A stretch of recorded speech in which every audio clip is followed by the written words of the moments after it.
This person is 42 years old. They own their home outright. No mortgage, nothing owed. They have £20,000 in savings. They save £1,500 every single month. And they cannot bring themselves to spend £10 in a coffee shop. This is not a money problem. This is something much more interesting than that, and a lot more common than most people realise. Today, we're going to talk about it.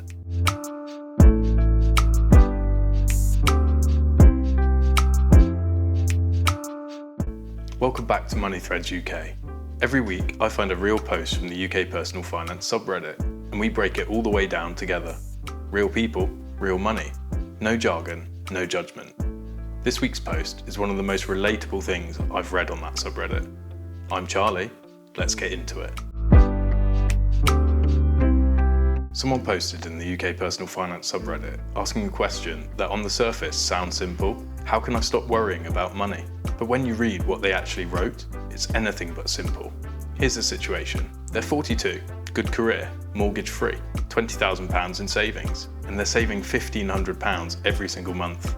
On paper, this person is doing extraordinarily well. They're ahead of the vast majority of people their age in almost every measurable financial sense. And yet, they wrote, I'm constantly worrying about money. I grew up poor, so I still find it hard to buy myself luxuries or treat myself. Even going into a coffee shop and spending £10 unnerves me. £10. This person is mortgage free with 20 grand in the bank, and spending £10 on a coffee makes them anxious. And then they wrote something that I think is the most interesting part of the whole post. They said, others my age clearly aren't like this. Many of my same age friends have whopping mortgages and low salaries, yet treat themselves with 5-star holidays and nice meals out all the time. And they ended with 2 questions. Can anyone relate to my mindset? And do you have any tips on how to overcome it? Yes, and yes. Let's talk about what's actually going on here. Point 1. What this actually is. I want to give this a name, because naming it is the first step to understanding it. What this person is describing has come to be known as money dysmorphia. It's a term that's been gaining serious traction. Google searches for it have increased by over 100% in a single year, and that's because it's finally giving people a framework for something they've been feeling for a long time without knowing what to call it. So what is it? Money dysmorphia is the gap between how you perceive your financial situation and what your financial situation actually is. It's when someone's emotional experience of their finances doesn't match the objective reality, and it can go in either direction. Someone who's genuinely struggling financially might feel falsely secure and overspend. Or, as in this case, someone who is objectively financially comfortable might feel constant anxiety and deprivation despite having everything they need. It takes its name from body dysmorphia, the condition where someone looks in the mirror and sees something completely different from what's actually there. Money dysmorphia works the same way, except instead of a mirror, it's a bank statement. This person looks at £20,000 in savings and feels broke. That's not a character flaw, that's a deeply ingrained psychological pattern, and it has a very specific cause. Point 2. Where it comes from. They told us exactly where it comes from. I grew up poor. 4 words, but they explain everything.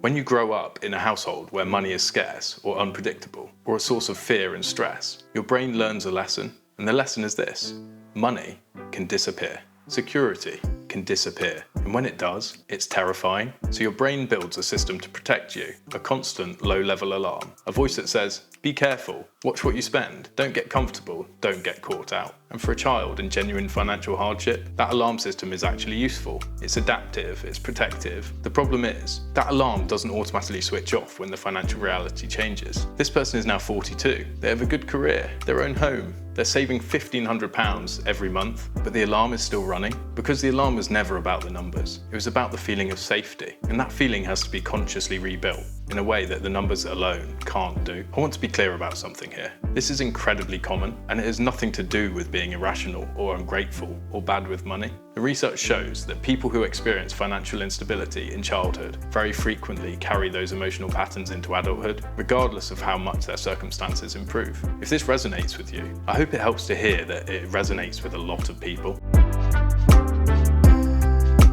Point 3.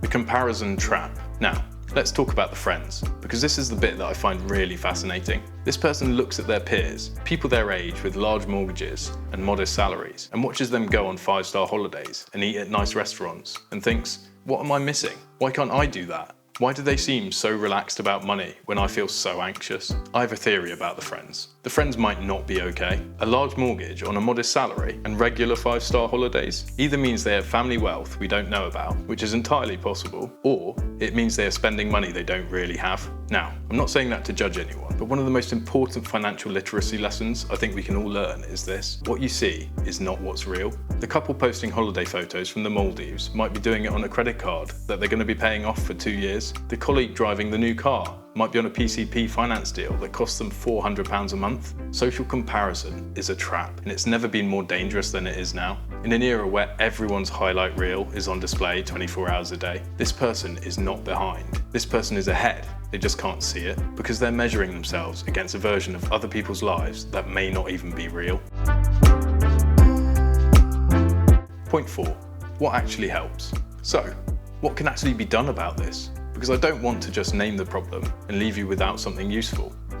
Here are the things that genuinely help, backed by both financial and psychological research. Step 1. Separate your financial facts from your feelings. Write down your actual numbers, not how you feel about them. The actual numbers: mortgage free, £20,000 in savings, £1,500 saved every month. Then write down what those numbers mean in plain English.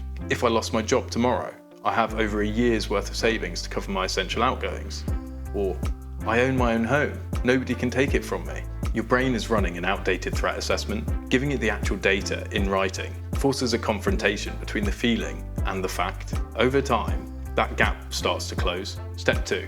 Give yourself a guilt-free spending allowance. Set aside a specific amount, even something small, that is explicitly designated for enjoyment. Not savings, not bills, it's yours. The key word is designated. When the coffee shop spending comes out of your designated enjoyment fund, it's not taking from your security, it's doing exactly what it was meant to do. That reframe changes the psychological experience of spending almost immediately for a lot of people. Step 3. Consider talking to someone. And I don't mean a financial advisor, though that's useful too. I mean a therapist or a counsellor who has some experience with financial anxiety. Financial therapy is a growing field, and the research is clear that when money anxiety is rooted in childhood experience, which this clearly is, the most effective interventions aren't financial at all, they're psychological. There's absolutely no shame in that. The brain is an organ. It can be trained, and it can be healed. Step 4. Stop comparing outward appearances to inner realities. You know your full financial picture, but you don't know theirs. Every time you compare yourself to someone else's spending, remember you're comparing your behind the scenes to their highlight reel. It's not a fair fight, and it never was. So, can anyone relate to this mindset? Based on the research, about 1 in 3 UK adults can. And to the person who wrote this post, you are not bad with money. You are not ungrateful. You are not broken. You are someone who learned a set of survival skills during a genuinely difficult period of your life, and those skills kept you safe. They also helped you build something remarkable: a paid-off home, real savings, financial security that most people your age would genuinely envy. The next chapter isn't about earning more or saving more or being more disciplined. You've already done all of that. The next chapter is about learning. Slowly, gently, and on your own timeline. That it's safe to enjoy what you've built. The coffee is £10, and you've earned it. Here's what I want you to take away from this one. Your relationship with money is not just about the numbers on the spreadsheet. It's about every experience you've ever had that taught you what money means and what it feels like when it's gone. And if any part of what we discussed today felt uncomfortably familiar, I want you to ask yourself one honest question. Is the way you feel about your finances actually based on your financial reality right now? Or is it based on a version of your life that no longer exists? Because a lot of us are still protecting ourselves from a danger that has already passed, and we deserve better than that. I want to hear from you in the comments this week. Does any of this resonate? Do you ever find yourself anxious about money, even when the numbers say you shouldn't be? You don't have to go into any detail. Even just a yes or no tells me whether this is a topic worth coming back to, because I think it is. Drop it below. I read every single one, and I always reply. If you're new here, this is Money Threads UK. Every week, a real post, an honest breakdown, something useful to take away. Subscribe so you don't miss the next one, and maybe drop a like. I'm Charlie. I'll see you next week.